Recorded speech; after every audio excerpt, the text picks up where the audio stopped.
Dear fellow human, I think by now you have the feeling that something is not right about our current situation.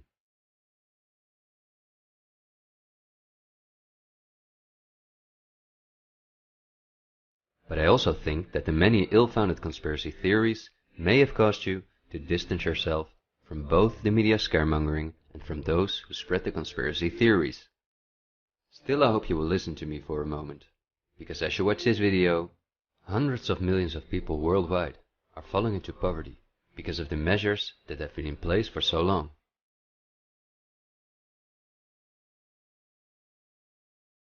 And although the biggest economic crisis that we will ever experience may not have affected you personally yet, it's only a matter of time before the ripple effects also reach you and your loved ones. This is not alarmism, but the harsh reality we face.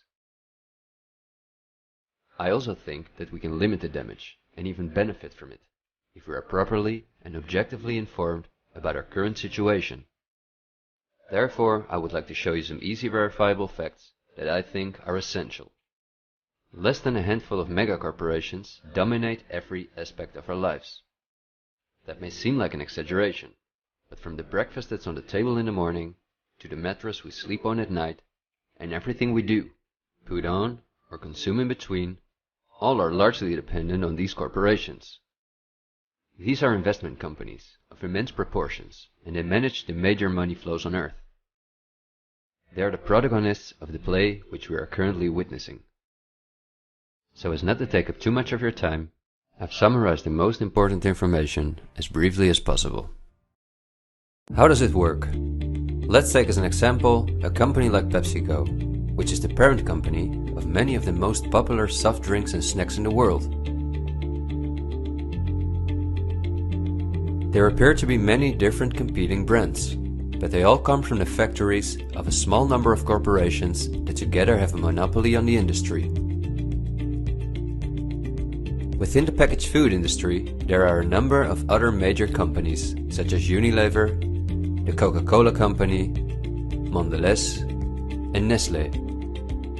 On this image, you see that virtually every well-known brand in the packaged food industry belongs to one of these corporations. You can easily get this kind of information. You can verify it on the websites of the relevant brands or on Wikipedia. Companies of this size are usually publicly traded and have a board where the largest shareholders call the shots. On websites like Yahoo Finance, we can find detailed company information, including who the largest shareholders of these companies are. Let's take PepsiCo again as an example. We see that 73.14% of the shares are held by no less than 3,379 institutional investors. These include investment companies, mutual funds, insurance companies, banks, and in some cases governments. Let's look at who the largest institutional investors of PepsiCo are. As you can see, just 10 out of the 3,379 investors account for almost 1/3 of all shares. The combined share capital of these top 10 has a value of approximately $60 billion. But of those 10 investors, 3 own more shares than the remaining 7. Let's remember their names and let's see who owns the most shares at the Coca-Cola Company, Pepsi's big competitor.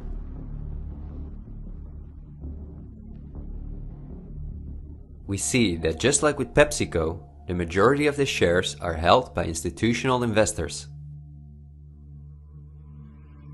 Let's look at the top 10 and start with the last one of them. 4 out of these 6 institutional investors we also saw at the last 6 of PepsiCo. These are Norton Trust, JP Morgan Chase, Gielen Capital Management, and Wellington Management. Now, let's look at the 4 largest shareholders. 3 of these we also saw in the top 4 at PepsiCo. They are BlackRock, Vanguard, and State Street. And there's another one, Berkshire Hathaway. These are the 4 largest investment companies on the planet. PepsiCo and Coca-Cola are anything but competitors. But also the other big companies that own many brands, such as Unilever, Mondelez and Nestle, are owned by the same small group of institutional investors, and you don't only find these names in the packaged food industry. For example, let's look up on Wikipedia what the largest companies are within the technology industry. Facebook owns WhatsApp and Instagram. Together with Twitter, they form the most popular social media platforms in the world.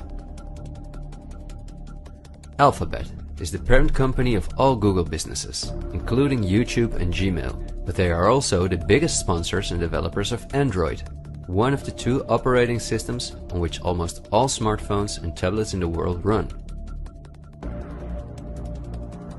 The other operating system is Apple's iOS. Finally, if we add Microsoft to the other three, we see that 4 companies produce the software that almost all computers, tablets and smartphones in the world depend on. Let's see who owns the most shares of these powerful companies. If we look at Facebook, we see that more than 80% of the shares are owned by institutional investors. These are the same names we saw in the food industry. Again, the same investors at the top. Then Twitter, which with Facebook and Instagram makes up the top 3. Amazingly, we see that the company is also owned by the same investors.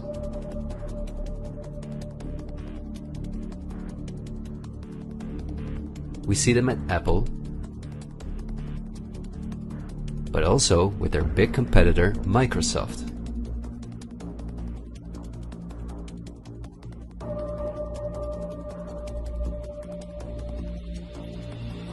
When we look at all the other companies that dominate the technology industry and build our computers, TVs, smartphones and household appliances, we see the same big investors who own a majority of the shares.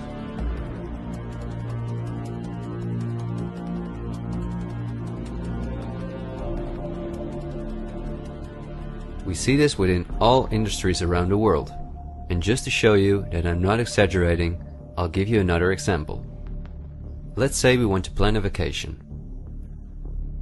On our computer or smartphone, we look for a cheap flight to the sun through websites like Skyscanner and Expedia, both of which belong to the same group of institutional investors.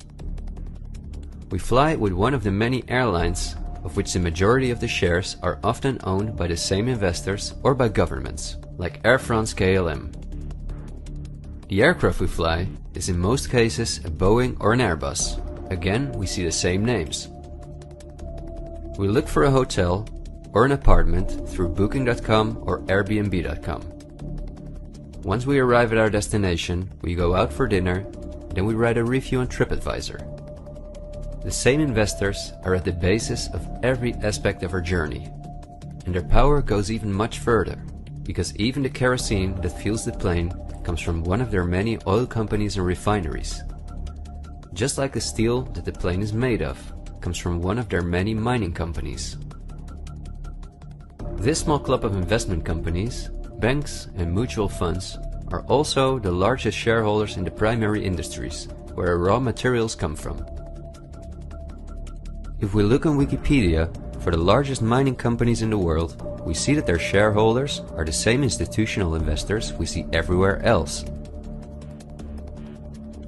The same goes for the largest agricultural companies in the world, that our entire food industry depends on. For example, they own Bayer, the parent company of Monsanto, the world's largest seed producer, which produces 90% of all the cotton seed on Earth, as well as the majority of all other seeds.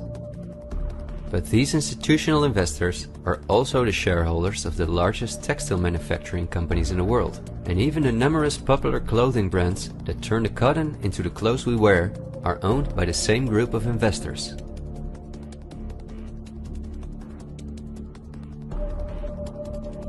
Whether we have the world's largest solar panel producers or the largest oil refineries, the shares are managed by the same companies.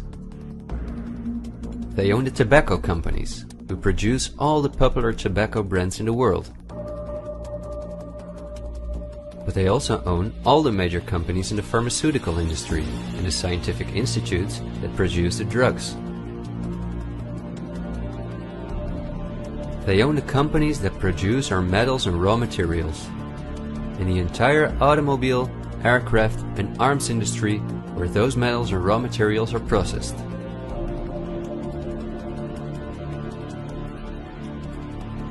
They own the companies that build our electronics. They own the big department stores and online marketplaces.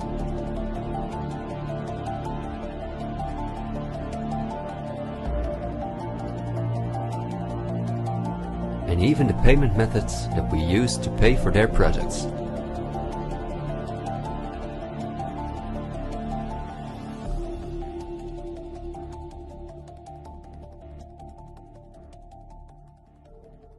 Because I want to keep my story as short as possible, I've decided to only show the tip of the iceberg. If you decide to investigate on your own, using the sources that you've just seen, then you will discover that even many of the most well-known insurance companies, banks, construction companies, telephone companies, restaurant chains, and cosmetic brands are owned by the same institutional investors we just saw.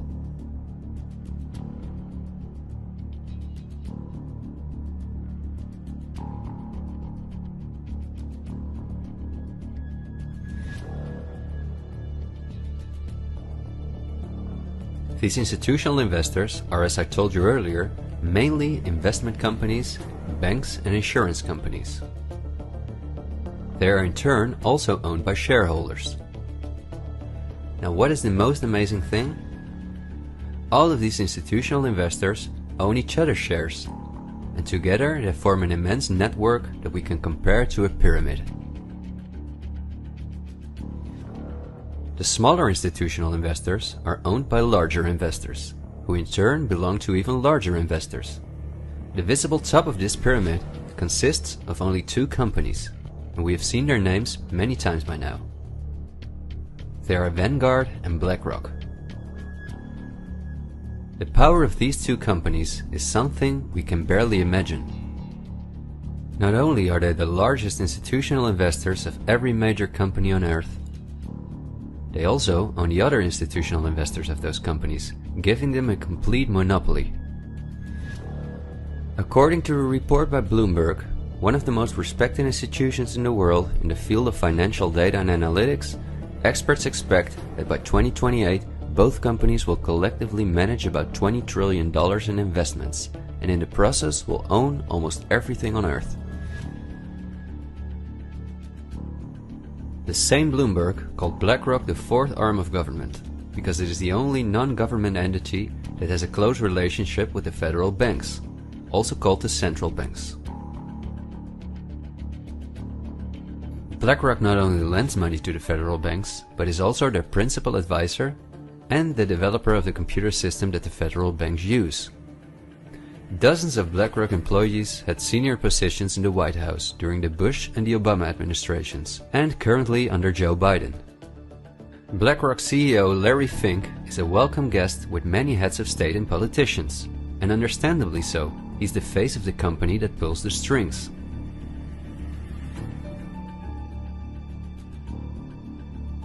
Yet Larry Fink does not pull the strings himself. In fact, BlackRock itself is owned by shareholders. And if we look at who those shareholders are, we come to a strange conclusion. We see that BlackRock's largest shareholder is Vanguard, and this is where it gets dark.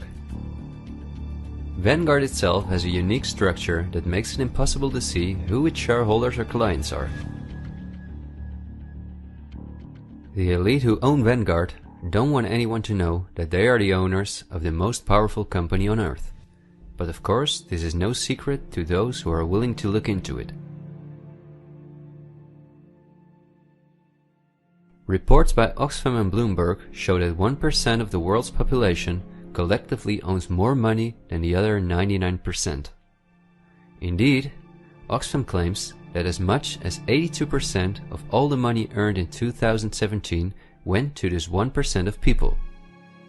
Naturally, those who own the most powerful company on Earth would also be the richest among this 1%. In other words, they are part of the 0.001%. Forbes, the most well-known business magazine in the world, claims that by March 2020 there were some 2,075 billionaires. Oxfam's report showed that 2/3 of all these billionaires obtained their fortune through inheritances and monopolies. So this means that Vanguard is in the hands of the richest families on earth. If we study their history, we discover that these families have always belonged to the top of the pyramid, some even well before the Industrial Revolution began. Because their history is so interesting and extensive, I will explain some more about them in the follow-up video that I'm currently working on. But in order not to elaborate too far, I will just point out that many of these families belong to royal bloodlines, and they are the founders of our banking system, the United Nations, and every industry in the world.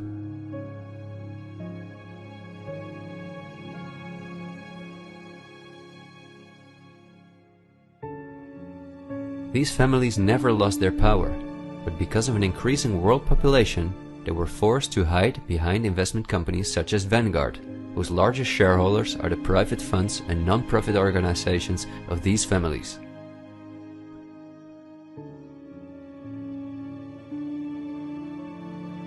To make the bigger picture more clear, I need to briefly explain something about these non-profit organizations. These are the links that connect the business community with politics and the media, allowing major conflicts of interest. At first glance, however, this is not too noticeable. Non-profits, also called foundations, are organizations that rely on donations, and they do not have to publish from whom they receive those donations.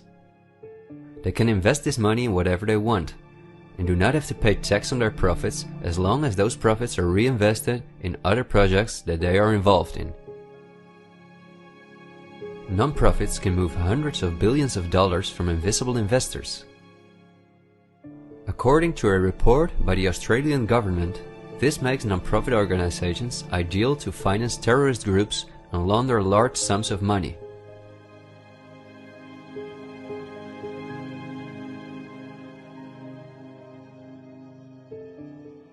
The foundations and funds of the families who are highest in the hierarchy of the 1% hide behind the scenes as much as possible. However, for cases that have a lot of publicity and attention, they use the foundations of philanthropist families that are lower in the ranking, but who are also extremely wealthy. In order to be concise, I will only highlight the 3 most important foundations in the world that connect all the industries in the world to each other. These are the Bill and Melinda Gates Foundation, the Open Society Foundations of the controversial multi-billionaire George Soros, and the Clinton Foundation. A very brief introduction to give you an idea of the size of these types of foundations. According to the official website of the World Economic Forum, the Gates Foundation is the largest funder of the World Health Organization, after President Donald Trump halted the funding of the WHO by the US in 2020. This makes the Gates Foundation one of the most influential organizations in the world in the area of everything that relates to our health. The Gates Foundation has a close partnership with the 16 largest pharmaceutical companies in the world, including Pfizer, AstraZeneca, Johnson & Johnson, BioNTech, and Bayer, and we have just seen who own the most shares of these companies.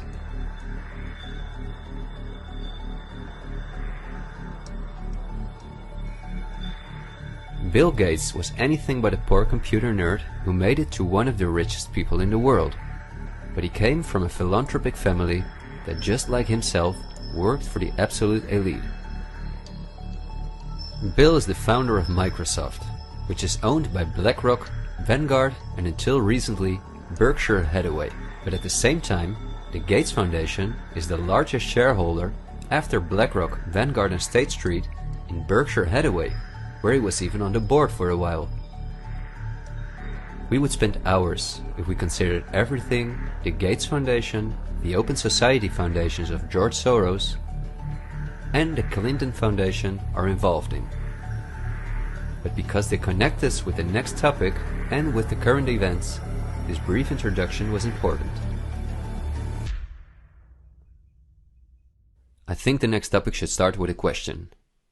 A random person like myself, with very little experience in video editing, using an old laptop, can in 20 minutes objectively portray that only 2 companies have a total monopoly over all the industries in the world. So the natural question is, why don't you hear about all of this in the media? What? It's a good question. Every day we have the choice between countless reports, documentaries and television programs, and yet not one of them talks about this. Is it something not interesting enough? Or might there perhaps be other interests at play? The answer we get again from Wikipedia. About 90% of the international media is owned by 9 media conglomerates. The companies owned by these media conglomerates are too many to mention, so I'm just going to show you the most important brands that we all know.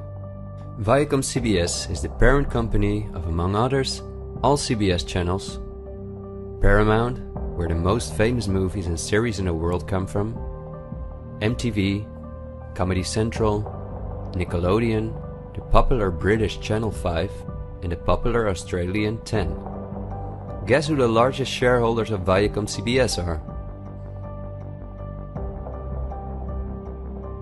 Before we look at the other major conglomerates, let's not forget to mention our extremely powerful streaming monopolists, Netflix and Amazon Prime, both of which belong to the same shareholders.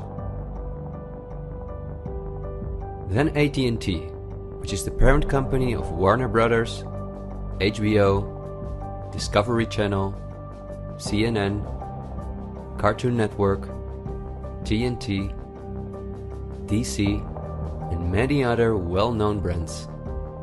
Guess who the largest shareholders of AT&T are?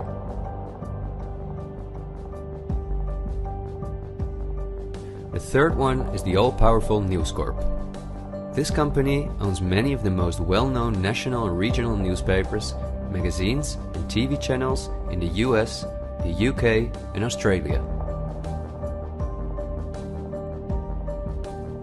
The shares of News Corp are owned by the American multi-billionaire Rupert Murdoch and by the institutional investors we see everywhere else.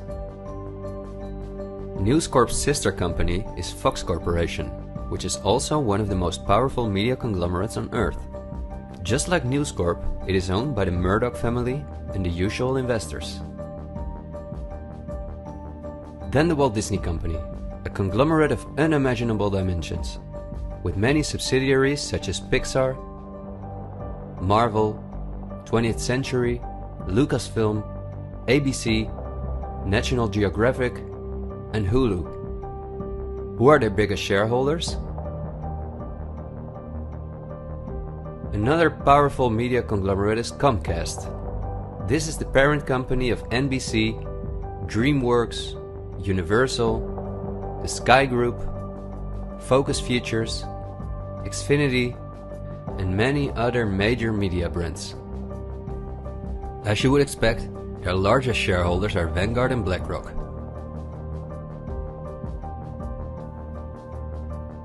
I could go on for hours and show that in almost every country on earth, the local media is in the hands of these kind of conglomerates, which in turn are owned by our institutional investors or by extremely rich and powerful elite families. In the UK, for example, virtually all popular newspapers and magazines are owned by the Daily Mail Group, Reach and the aforementioned News Corp. In the Netherlands, the entire media is in the hands of the Persgroep, Mediahuis and Bertelsmann. And in Germany, the entire media is either controlled by the German government, ProSiebenSat.1, Axel Springer, and again Bertelsmann, which is also a conglomerate of unprecedented dimensions. Not only is this the parent company of the largest book publisher in the world, Penguin Random House, and owner and founder of BMG Music, Bertelsmann also controls a large part of the European media through their subsidiary RTL, a company with 67 TV channels, 10 streaming platforms and 38 radio stations. Bertelsmann is owned by the ultra-rich Bertelsmann-Mohn family, who openly collaborated with the Nazis. Because of this, Reinhard Mohn was held as a prisoner of war in the US. Besides RTL, Bertelsmann also owns a large part of the French mainstream media. And together with Mediaset, the powerful Italian conglomerate of former President Berlusconi that controls the most important part of the Italian mainstream media, they also own all popular Spanish TV channels. Now, to complete the picture, let's look at where the news comes from that all these media outlets are feeding us on a daily basis. The various news media do not produce their news themselves, but use information and images from news agencies such as Reuters, the Dutch ANP, and the French AFP. These organizations are anything but independent. Reuters is owned by the powerful Canadian Thomson family. The ANP is owned by Dutch investor Kees Omen, and the AFP is largely financed by the French government.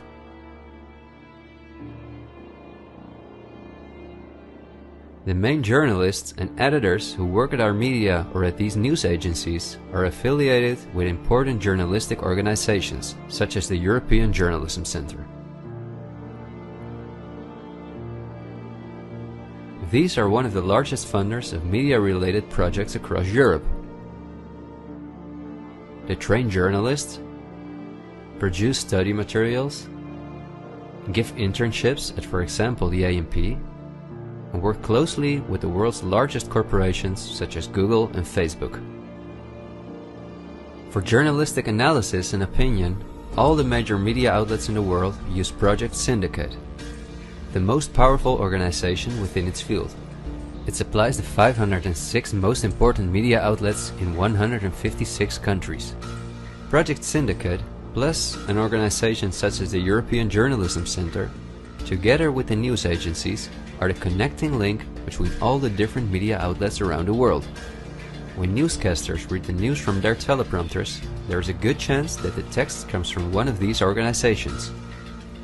As a result, the global media is often synchronized in its reporting.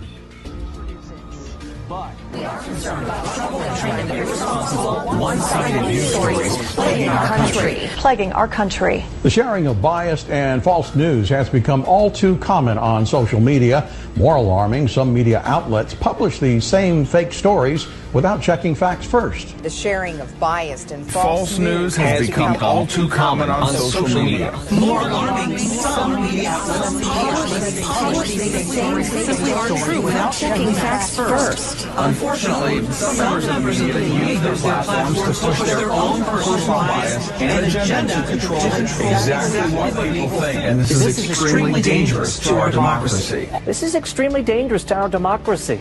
This is extremely dangerous to our democracy. This is extremely dangerous to our democracy. This is extremely dangerous to our democracy. This is extremely dangerous to our democracy. This is extremely dangerous to our democracy. This is extremely dangerous to our democracy.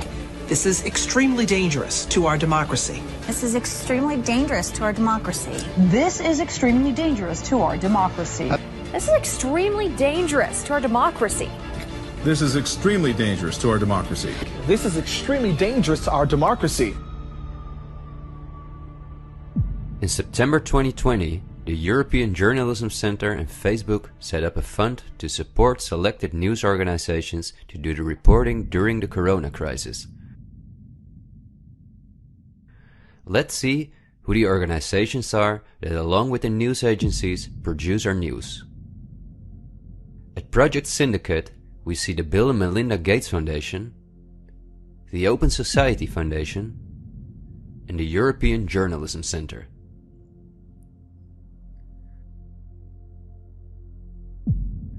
Then the European Journalism Centre itself. Again we see the Gates Foundation and the Open Society Foundation. And they also receive large donations from Facebook, Google, the Dutch Ministry of Education, Culture and Science, and from the Dutch Ministry of Foreign Affairs. The organizations that are at the heart of our information flow are funded by the non-profit organizations of the same elite who also controls the entire media. However, a part of our tax money goes to these organizations as well.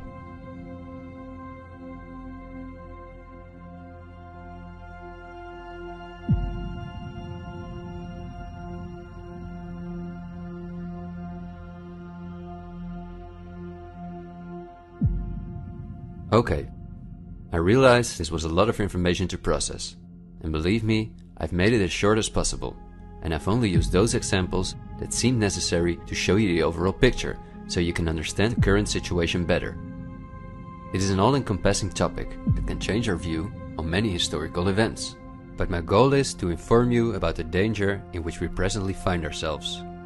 There will be enough time for us to delve into the past, so let's talk about the current events now. The elite that controls every aspect of our lives, up to the information that we receive, depends on an unimaginably coordinated collaboration to keep all the different industries on Earth connected to each other, in order to ensure they all work in the elite's interests. This happens at the World Economic Forum, one of the most important organizations in the world. At its annual meeting in Davos, the CEOs of the largest companies on Earth gather along with heads of state, politicians, and other influential individuals and organizations like UNICEF and Greenpeace. Serving on the board of trustees are former US Vice President and climate change guru Al Gore, BlackRock CEO Larry Fink, the President of the European Central Bank Christine Lagarde, the Director of CERN Fabiola Gianotti, the Queen of Jordan, the Director of the International Committee of the Red Cross Peter Maurer, and many other politicians and CEOs of the world's most influential companies. According to the WEF's official website, their annual membership fee ranges between 53,000 and 530,000 euros. But according to the WEF's year reports, around 71% of their total budget comes from its partners, who in this way pay for the membership of young politicians who cannot afford their own fee. Wikipedia reports the following. According to critics, the WEF is a business forum where the wealthiest companies can negotiate deals with other companies or with politicians. The purpose of the WEF for many of the participants would be personal gain instead of solving global problems. I don't like to make assumptions, but would there be so many problems on Earth if the key industry leaders, bankers and politicians since 1971 had gathered annually to solve our world's problems? Is it not strange that the world's leading environmental organizations have been meeting for 50 years with the CEOs of the most heavily polluting corporations while things just keep getting worse for our natural world?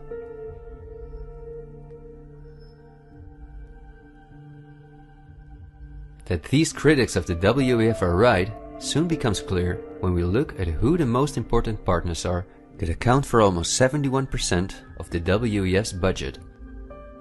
There are BlackRock, the Open Society Foundations, the Bill and Melinda Gates Foundation, and many other large corporations of whom Vanguard and BlackRock own the shares directly or indirectly.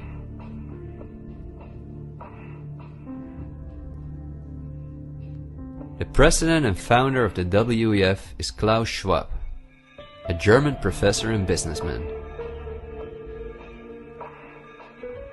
In his book, The Great Reset, he describes in detail the plans of his organization.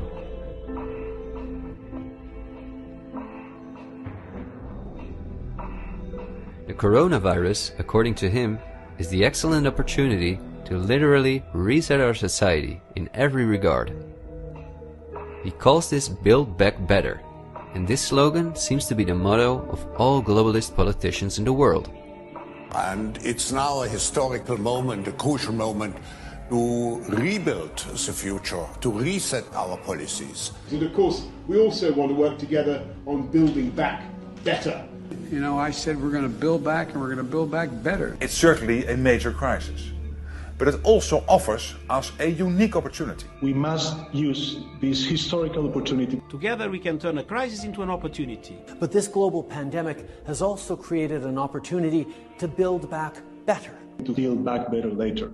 But also to build back better. To build back a better world. To build back better. We can't just build back, we got to build back better. And achieve the Sustainable Development Goals. And climate action is an essential part of that. According to Schwab, our old society should be exchanged for a new one, in which countries give up their sovereignty to an all-encompassing world government, in which people own nothing but work for the state, in exchange for their housing, healthcare, and all their other basic needs.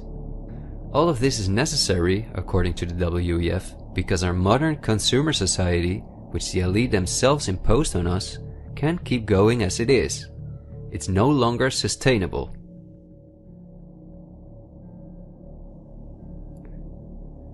Schwab says in his book that we will never return to the old normal. And the WEF published a video that makes it clear that in 2030 we will own nothing, but we will be happy.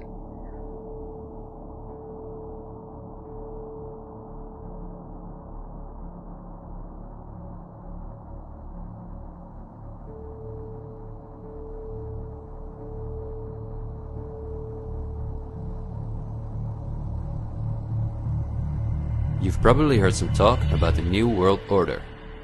The media wants us to believe that this is a topic for conspiracy theorists, although it has been talked about for generations by presidents such as George Bush Sr., Nelson Mandela, and Bill Clinton. We have before us the opportunity to forge for ourselves and for future generations a new world order, a world where the rule of law, not the law of the jungle, governs the conduct of nations. When we are successful, and we will be, we have a real chance at this new world order, an order in which a credible United Nations can use its peacekeeping role to fulfill the promise and vision of the UN's founders.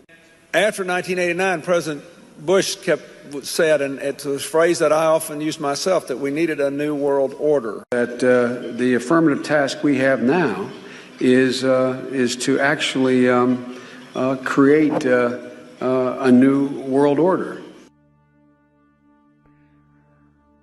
But also by the world's most famous philanthropists such as Cecil Rhodes, David Rockefeller, Henry Kissinger, and even George Soros.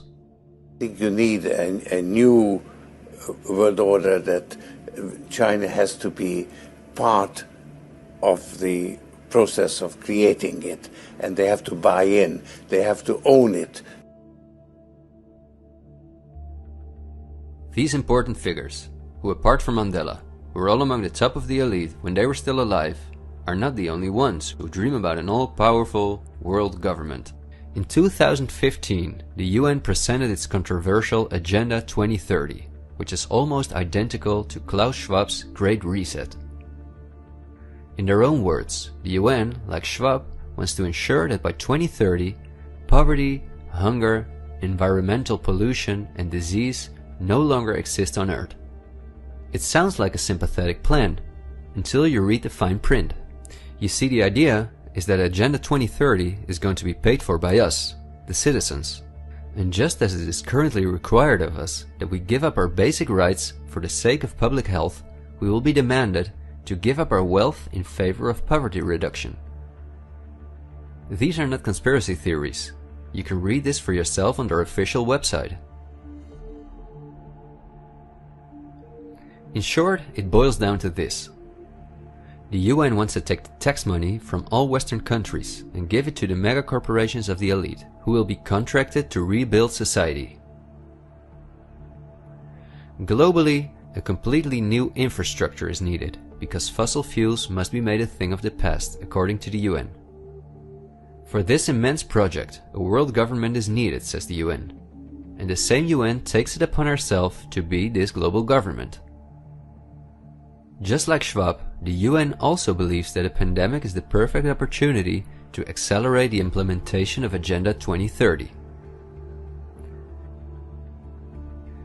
It is worrisome that the WEF and the UN openly admit that they consider pandemics and other disasters as an opportunity to transform society, especially since we have seen that the elite have all the resources at their disposal to make us believe that there is a pandemic, and even to create one. So we certainly should not take these things lightly, and we should examine them carefully. And when we do that, we come across things that are even more troubling.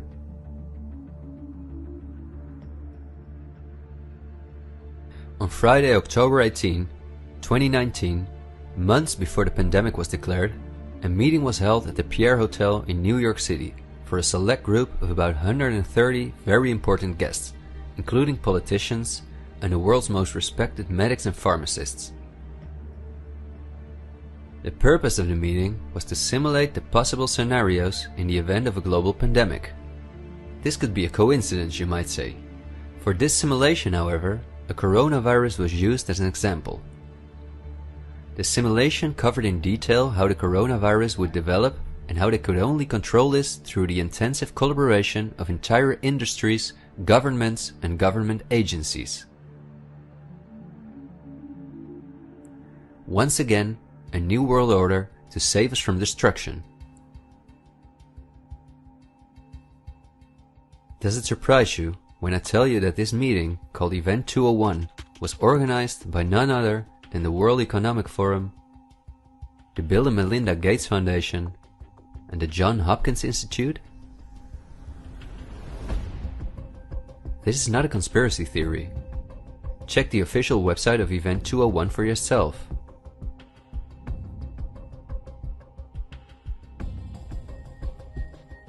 Perhaps at this point it will no longer surprise you that the German Robert Koch Institute, which like every national health institute in the world is closely linked to the WHO, which is funded by Bill Gates, created a similar simulation in 2012. As was the case during Event 201, the simulation assumed the coronavirus. This simulation assumed that in a Southeast Asian food market, a coronavirus would spread from animal to human. How coincidental, isn't it? In this simulation, it takes several weeks for the authorities to identify the virus, allowing it to spread worldwide. The simulation is made of the consecutive 3 years, in which there are lockdowns and economies are destroyed. But also the impact on society is simulated in all aspects, even the protests. I won't tire you with the details. In fact, you can download this analysis for yourself from the website of the German government. The last thing I want to show is an excerpt from a lecture that Belgian top virologist Mark van Ranst gave on January 22, 2019 at the Chatham House, a major non-profit organization in London, where important world leaders meet to discuss global issues. Winners of the Chatham House Prize include Hillary Clinton, Melinda Gates, and John Kerry.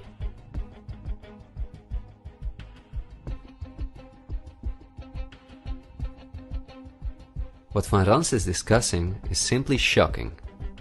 Van Ranst in fact explains how he has fooled the entire Belgian population during the swine flu through fear-mongering, out-of-context mortality rates, and media manipulation. He laughingly explains how he managed to impose the vaccine for the swine flu on the frightened Belgian population, a vaccine produced by the pharmaceutical companies he worked for. Thank you very much, Ab. Thanks for the invitation.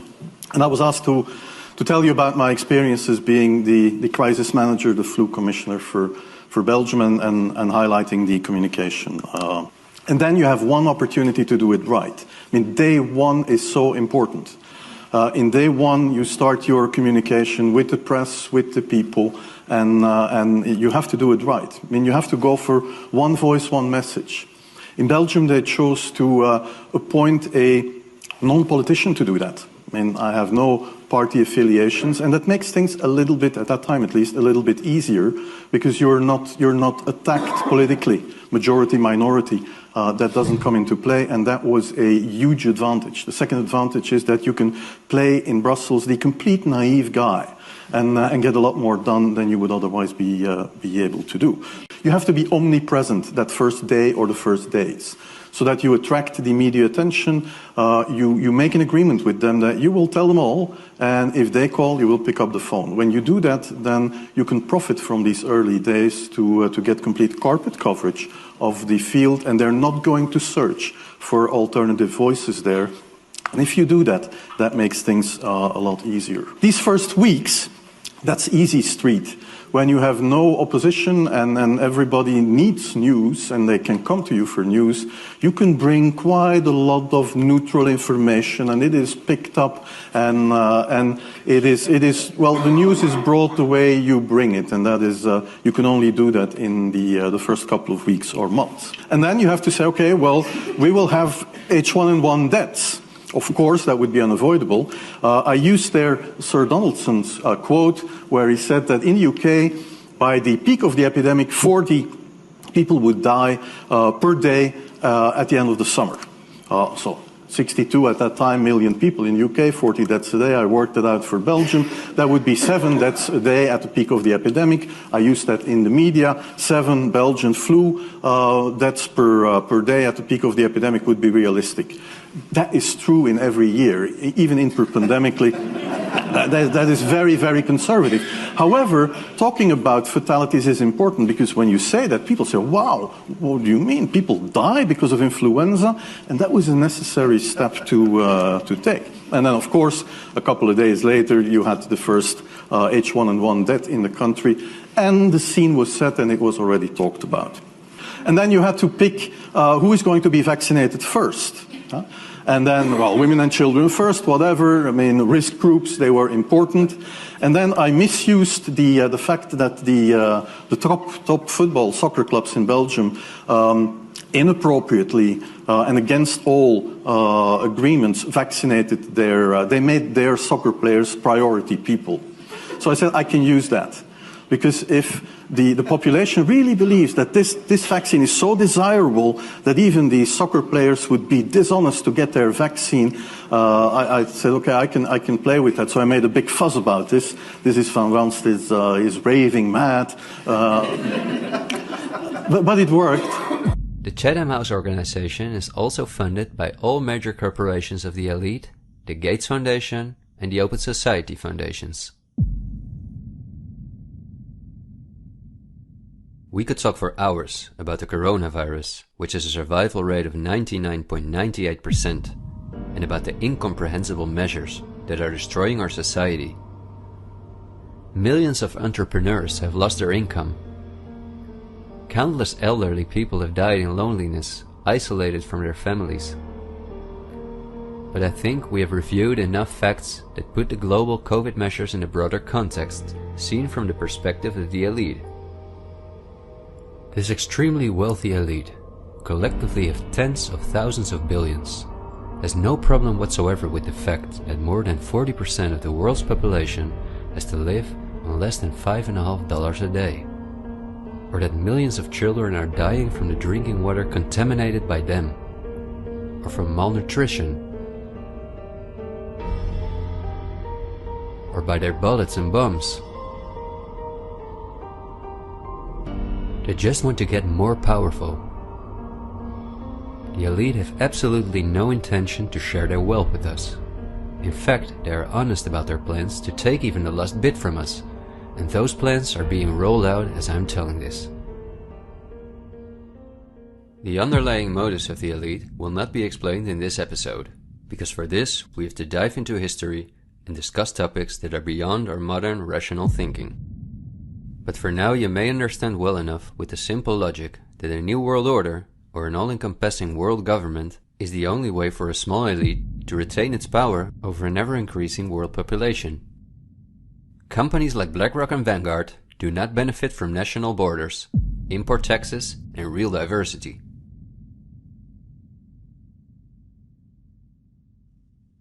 Only through fear and media manipulation can they maintain their grip on all of us.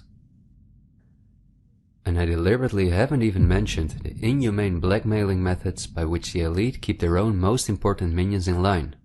Because if this topic has aroused your curiosity, you will undoubtedly find out all about this in time. The elite have no intention to cure us from the countless diseases we've contracted from the toxic food they've produced, and from the environmental pollution which they have caused.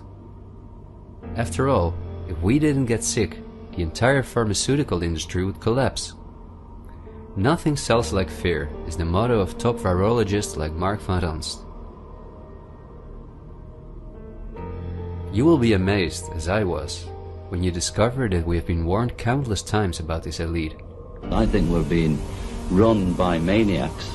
If anybody can put on paper what our government and the American government, etc., and the Russian, Chinese, what they are actually trying to do, I think they're all insane. But I'm liable to be put away as insane for expressing that. That's what's insane about it. I mean, don't you agree? For we are opposed around the world by a monolithic and ruthless conspiracy that relies primarily on covert means for expanding its sphere of influence, on infiltration instead of invasion, on subversion instead of elections, on intimidation instead of free choice, on guerrillas by night instead of armies by day. It is a system which has conscripted vast human and material resources into the building of a tightly knit, highly efficient machine that combines military, diplomatic, intelligence, economic, scientific, and political operations. Its preparations are concealed, not published. Its mistakes are buried, not headlined. Its dissenters are silenced, not praised.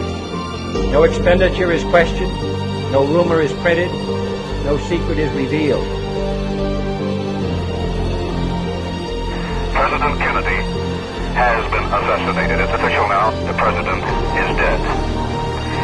Women here in shock, some have fainted. Grown men, Secret Service men standing by the emergency room, tears streaming down their face. There's only one word to describe the picture here, and that's grief, and much of it. It's official. As of just a few moments ago, the President of the United States is dead.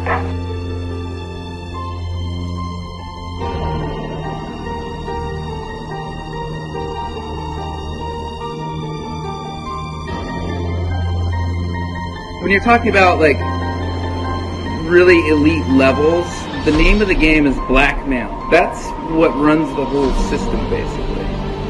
They want compromised people because they're easy to control. I'm not suicidal. I'm not suicidal.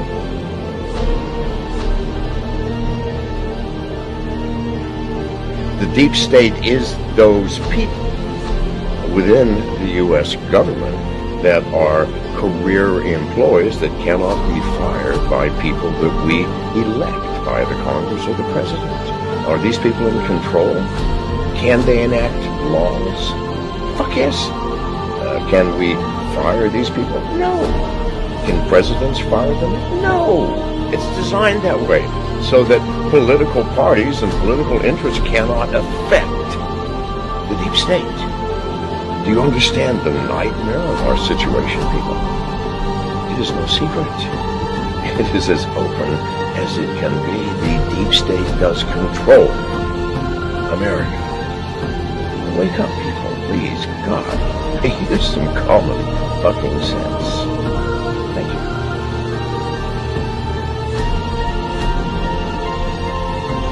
Something like 1984 could potentially happen. This is the direction the world is going in at the present time. In our world, there will be no emotions except fear, rage, triumph, and self-abasement. The sex instinct will be eradicated. There will be no loyalty except loyalty to the party. But always there will be the intoxication of power. Always, at every moment, there will be the thrill of victory, the sensation of trampling on an enemy who is helpless. If you want a picture of the future, imagine a boot stamping on a human face forever. The moral to be drawn from this dangerous nightmare situation is a simple one. Don't let it happen. It depends on you. With this video, I hope to reach you, to reduce the ever-increasing distance between us. Only when we are divided can the elite retain its power over us. The greatest fear of the elite is that we will realize what is really going on Earth. And the only way the elite thinks they can prevent this from happening is through censorship,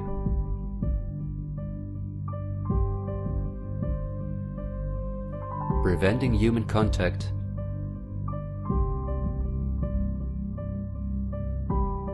the incessant framing of political opponents and those who think differently,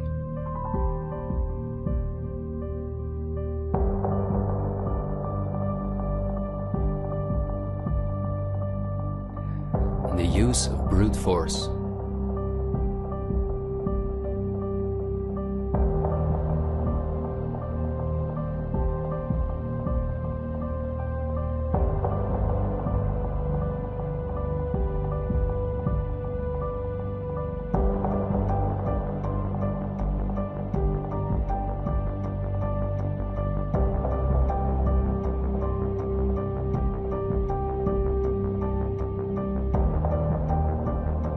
The plans of the elite are clear, and so is the ruthless way in which they want to accomplish them.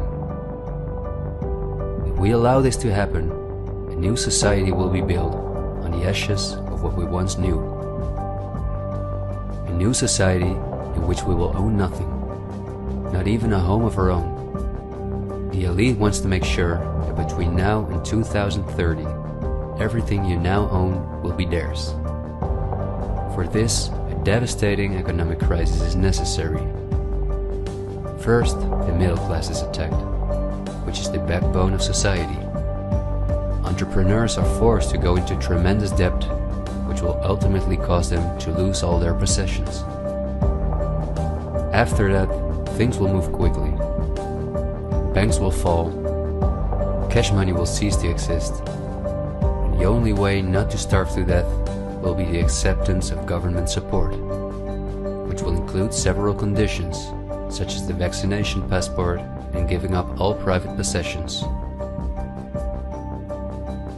Because the entrepreneurs are the first to fall, many others won't immediately feel the crisis. The people remain divided among themselves until it is too late. This is not a doomsday scenario that I've made up. This is simply the Great Reset. The New World Order, which has been prepared for many generations, and which has been extensively tested in every communist dictatorship in the world.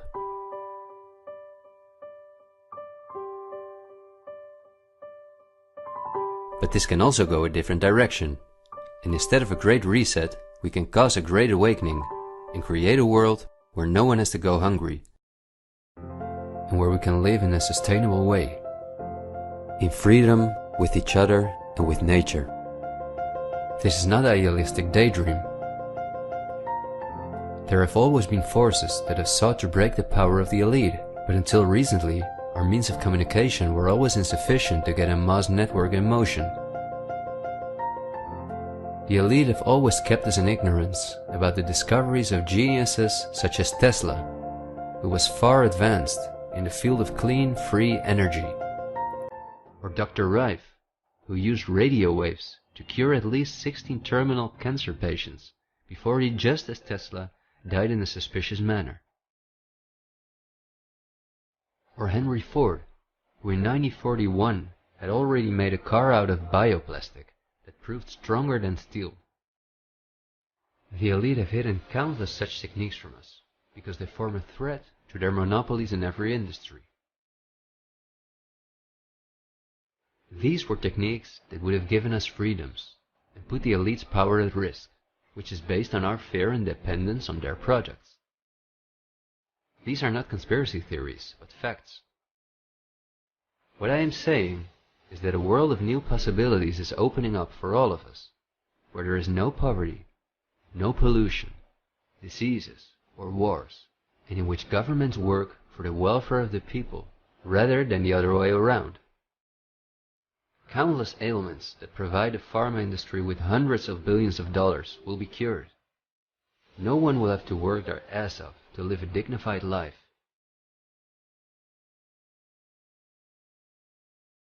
People will no longer live in fear because of the lies of the media, the pharma industry, the climate lobbies, and politicians. It's all on the horizon, but we have to go through the storm first and recognize what the real problem is in our society. I want to thank you for listening to me, and I hope someday, in freedom, together we'll reflect back on this unique moment in history. There is still so much to tell, but we will save the rest for later. This video was only intended as an introduction. This is where our journey starts, and it will be a difficult one, but we will undertake it together, and we will help each other get up when we fall.